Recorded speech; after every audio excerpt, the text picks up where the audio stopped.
పిత పుత్ర పవిత్ర ఆత్మ నామమున ఆమెన్. ఈనాటి వాక్య పరిచర్యకి మిమ్మల్ని అందరినీ కూడా ప్రేమతో ఆహ్వానిస్తూ ఉన్నాను. క్రీస్తునాథుని యందు ప్రియ సహోదరి సహోదరులారా, దేవుని బిడ్డలారా, ముందటి వీడియోలో మనందరం కూడా పునీత కార్లో అక్కుటీస్ గారి యొక్క జీవిత చరిత్ర గురించి మనందరం కూడా తెలుసుకున్నాం. ఎక్కడ జన్మించాడు, ఎలాగా ఆయన జీవించాడు అన్నటువంటి అనేకమైనటువంటి విషయాలు మనం తెలుసుకున్నాం. మరి ఈ వీడియోలో ఆయన పునీత పట్టానికి కారణాలు, ఆయన పునీతుడిగా ప్రకటింపబడటానికి ఏమేమి కారణాల ద్వారా ఆయన పునీతుడిగా ప్రకటించబడ్డాడు అన్నటువంటి విషయాల్ని మనం ఈ వీడియోలో తెలుసుకోవడం జరుగుతుంది. మరి ప్రియ దేవుని బిడ్డలారా, కథోలిక శ్రీ సభలో ఒక వ్యక్తి పునీతుడిగా ప్రకటించబడాలంటే అది ఎంతో ప్రణాళికతో కూడుకున్నటువంటి విషయం. ఒక వ్యక్తిని వెనువెంటనే తల్లి అయిన శ్రీ సభ పునీతునిగా ప్రకటించదు. ఆ పునీతునిగా ప్రకటించబడాలంటే వారి యొక్క మరణం తర్వాత వారి యొక్క ప్రార్థన, మధ్యస్థ ప్రార్థన ద్వారా ఏమైనా అద్భుతాలు జరిగి ఉండాలి.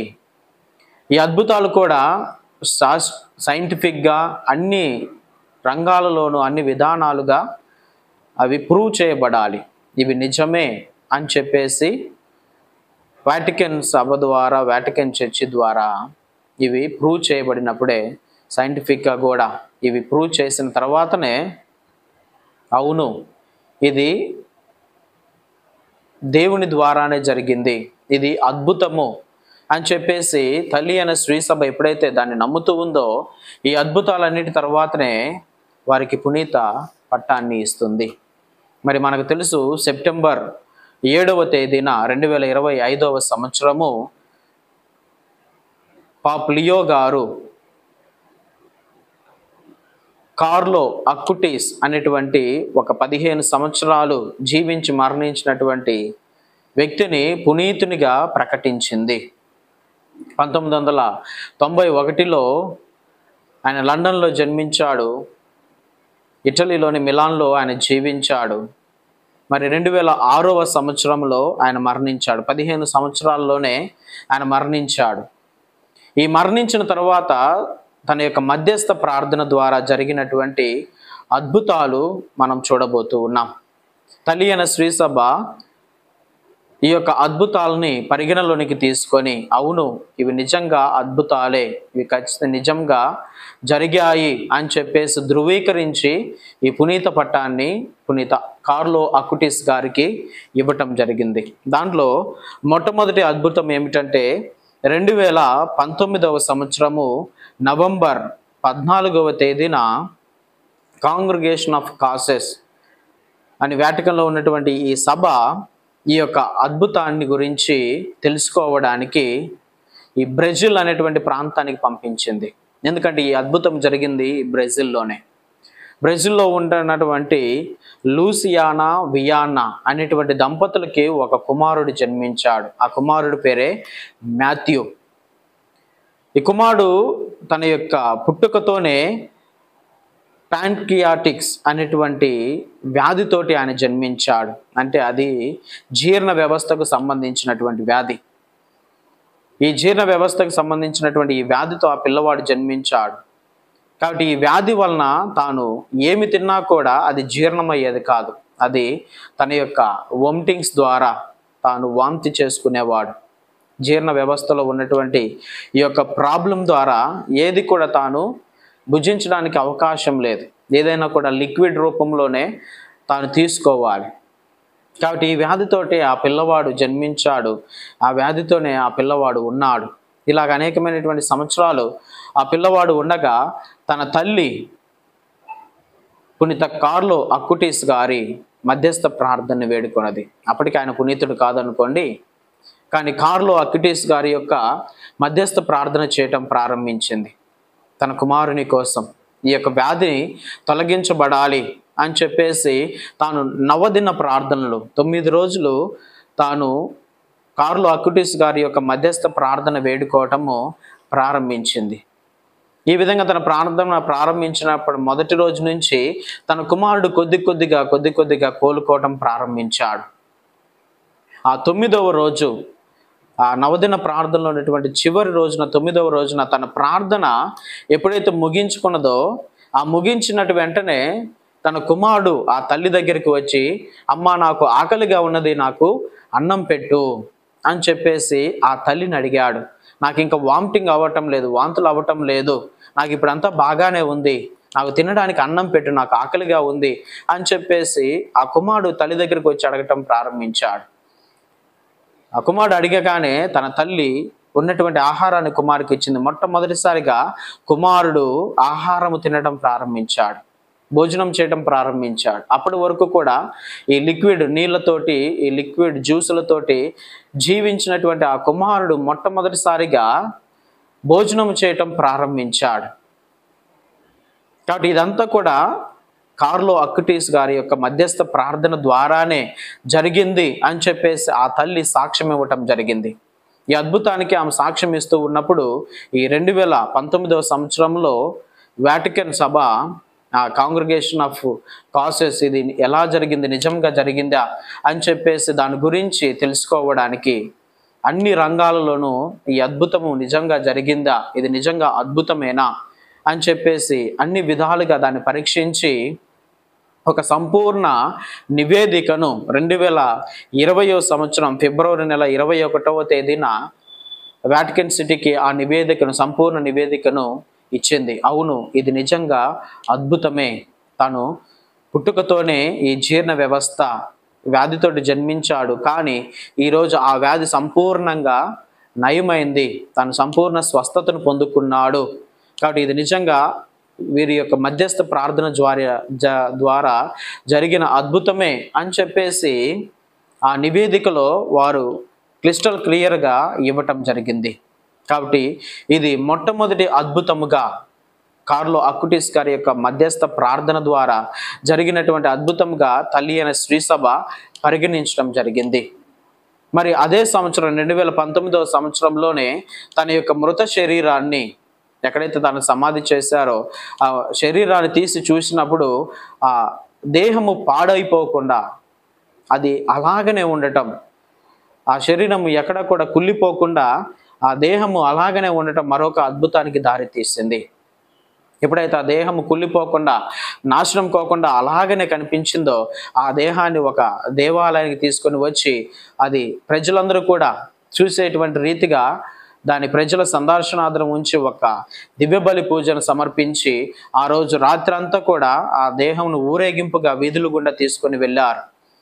దేవుడు తనను దేహమును నాశనం చేయకుండా, కుళ్ళిపోకుండా ఉంచినందులకు గాను దేవునికి స్తోత్రములు చెల్లించుకుంటూ ఆ వీధుల గుండా క్రైస్తవులందరూ కూడా ఆనంద వ్యక్తాలు చేస్తూ దేవుని పాటలతోటి ఇదంతా కూడా దేవుని వల్లనే జరిగింది అన్నటువంటి నినాదాలు ఆ రాత్రంతా కూడా జరిగాయి.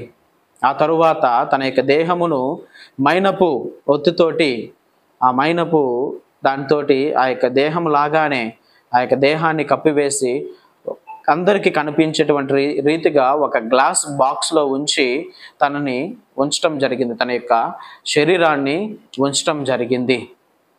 కానీ నేటికి కూడా మనందరం కూడా దాన్ని చూస్తూ ఉండవచ్చు.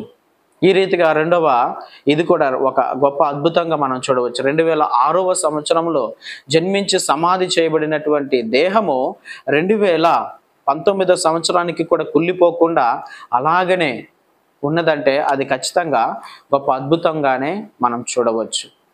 మరి అదే రీతిగా 3వ అద్భుతం కూడా చోటు చేసుకుంది. దీన్ని 2024వ సంవత్సరంలో కీర్తిశేషులైనటువంటి ఫ్రాన్సిస్ పాపు గారు దీన్ని ప్రకటించారు. మరొక అద్భుతము కార్లో అక్విటీస్ గారి యొక్క మధ్యస్థ ప్రార్థన ద్వారా జరిగింది అని చెప్పేసి ప్రకటించారు.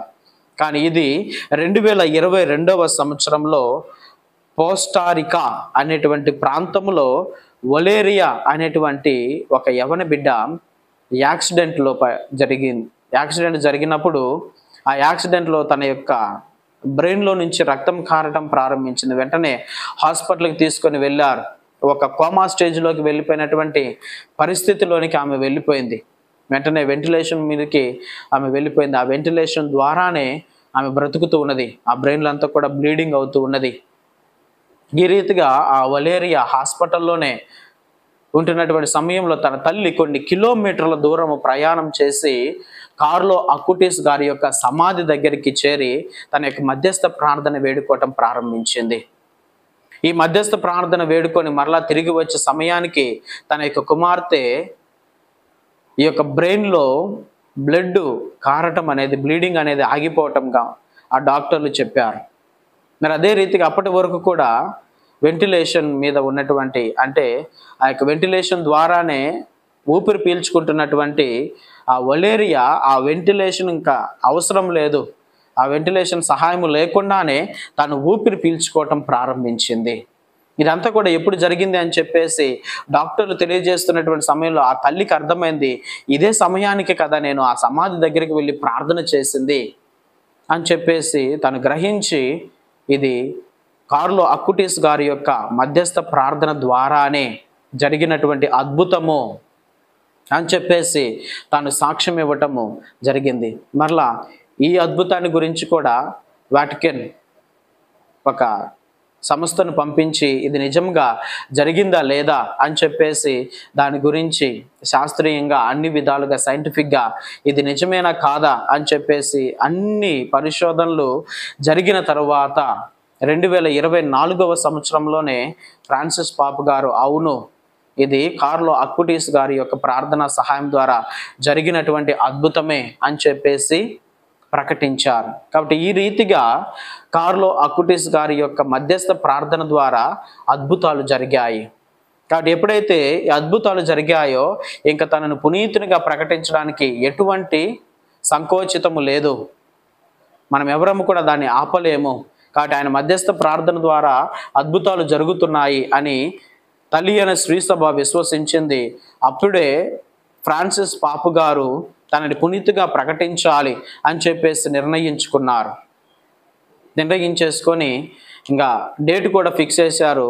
కానీ ఈలోపే ఫ్రాన్సిస్ పాపు గారు ఏప్రిల్ 21వ తేదీన తాను మరణించడం జరిగింది. కాబట్టి తన యొక్క మరణం వలన ఈ యొక్క క్యాననైజేషన్, పునీత పట్టం ఇవ్వటం అనేది కొన్ని రోజుల ఆపివేయటం జరిగింది, పోస్ట్ పోన్ చేయటం జరిగింది.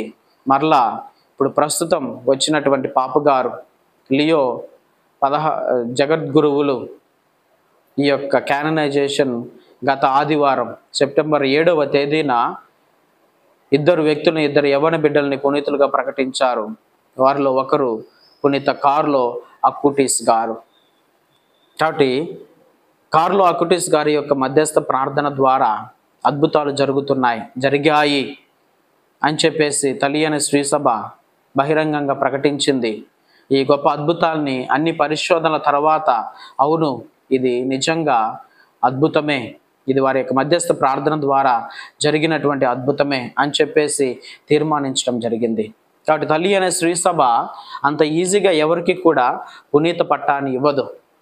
ఎవరు అడుగుతున్నారని చెప్పేసి పునీత పట్ట ఇవ్వదు. ఎంతో గొప్ప జీవితాన్ని జీవించారు అని చెప్పేసి పునీత పట్ట ఇవ్వదు. అన్ని పరిశోధనలు జరిగిన తర్వాత అన్ని విధానాలలో, అన్ని రంగాలలో ఆ వ్యక్తి పరిపూర్ణంగా పరిశుద్ధమైనటువంటి వాడు కాబట్టి తనకి పునీత పట్ట ఇవ్వవచ్చు అని చెప్పేసి తల్లి అయిన శ్రీసభ నిర్ణయించుకొని అన్ని పరిశోధనలు జరిగిన తర్వాత, అన్ని నివేదికలు సంపూర్ణంగా ఇవ్వబడిన తర్వాత ఇంకా ఏ సంకోచితము లేదు అని నిర్ణయించుకున్న తర్వాతనే ఒక వ్యక్తికి తల్లి అయిన శ్రీసభ పునీత పట్టాను ఇస్తూ ఉన్నది. అది దేవుడు ఈ నిజ సంఘానికి ఇచ్చినటువంటి గొప్ప అధికారము. ఎవరు ఒక వ్యక్తిని పునీతునిగా ప్రకటించగలరు? ఎవరైతే స్వయంగా ప్రభుని చేత స్థాపించబడినటువంటి సంఘం మాత్రమే దాన్ని ప్రకటించగలుగుతుంది. కాబట్టి తల్లి అయిన శ్రీసభలో అనేకమైనటువంటి పునీతులు ఉన్నారు. ప్రారంభం నుంచి తల్లి అయిన శ్రీసభ ఈ యొక్క అధికారాన్ని కలిగి ఉన్నది. ఈ అధికారంతో గొప్ప వ్యక్తి అయినటువంటి పునీత కార్లో అక్కుటీస్ గారిని పునీతుడిగా తల్లి అయిన శ్రీసభ ప్రకటించింది. కాబట్టి ఈరోజు మనందరం కూడా ఈ గొప్ప పునీతిని బట్టి దేవునికి స్తోత్రములు చెల్లించుకోవాలి. ఇంత గొప్ప వ్యక్తిని ఈ మిలేనియం, ఈ జనరేషన్కి, నేటి సమాజానికి, కంప్యూటర్ పట్టుకొని పాడైపోతున్నటువంటి యువతకి సెల్ ఫోన్లు పట్టుకొని పాడైపోతున్నటువంటి యువతకి ఒక గొప్ప నిదర్శనంగా, ఒక గొప్ప ఉదాహరణగా పునీత కార్లో అకుటీస్ గారిని ఇస్తూ ఉన్నది. కంప్యూటర్ పట్టుకొని పునీతులు కావచ్చు, కంప్యూటర్ పట్టుకొని క్రీస్తు ప్రభుని ప్రకటించవచ్చు. భక్తి ప్రబోధనలతోనే కాదు, ఆ భక్తిని ప్రకటించడం ద్వారా, భక్తిని ఈ యొక్క మాధ్యమాల ద్వారా, పరిజ్ఞాన మాధ్యమాల ద్వారా ప్రపంచానికి క్రీస్తు ప్రభుని తెలియచేయవచ్చు అనేటువంటి గొప్ప సత్యాన్ని మనందరికీ కూడా ఈ పునీతుని ప్రకటించడం ద్వారా తెలియచేస్తూ ఉన్నది. కాబట్టి ప్రియ దేవుని బిడ్డలు అందరం కూడా ప్రార్థన చేద్దాం. ఇంకా అనేక మందిని దేవుడు తన యొక్క శ్రీ సభలో పునీతులుగా లేవనెత్తాలని, పునీతమైనటువంటి జీవితాన్ని జీవించేటువంటి గొప్ప భాగ్యాన్ని ఆ దేవుడు ప్రసాదించాలని ప్రార్థన చేసుకుందాం. పరిశుద్ధుడవు పరమ పవిత్రుడైన దేవా, నీకు వేలాది వందనములు, స్తోత్రములు నాయన. మరొక గొప్ప పునీతుని ప్రభ మాకు ప్రసాదించి ఉన్నారు. ఇదిగో ప్రభ పునీత కార్లో అకుటీస్ జీవితాన్ని బట్టి ప్రభ మీకు వందనములు, స్తోత్రములు. చాలా చిన్న ప్రాయంలోనే ప్రభ ఆ బిడ్డకి నీ యొక్క కృపను, నీ యొక్క మహిమను ప్రభ తెలియచేసి ఉన్నారు. ఆ గొప్ప జ్ఞానమును, శక్తిని ప్రభ బిడ్డకు ప్రసాదించున్నారు. ఆ ఇవ్వబడినటువంటి జ్ఞానాన్ని, తెలివిని, శక్తిని అంతా కూడా ప్రభ నిజమైనటువంటి మంచి మార్గంలో తాను వినియోగించి ఈరోజు ప్రభ నీ యొక్క సన్నిధిలో చేర్చబడి ఉన్నాడు. దీన్ని బట్టి మీకు వందనములు, స్తోత్రములు నాయన. ఈ రీతిగా అనేక మంది బిడ్డలను ప్రభ పునీతులుగా లేవనెత్తమని ప్రార్థన చేస్తున్నాం. ఇతని కృపలోని దీవెనలతో ప్రభ బిడ్డలను దీవించి ఆశీర్వదించమని ప్రార్థన చేస్తున్నాను నాయన. పునీత కార్లో అకుటీస్ గారు నిత్యం కూడా మా కోసము ప్రార్థన చేయమని, నీకు మధ్యస్థ ప్రార్థన ద్వారా ఇంకా అనేకమైనటువంటి అద్భుతములు జరిగించమని ఈ మనవులు మన ఆదుడైన యేసు క్రీస్తుని అతి పరిశుద్ధ నామములో వేడుకొని ప్రార్థన చేస్తూ ఉన్నాము తండ్రి. ఆమేన్.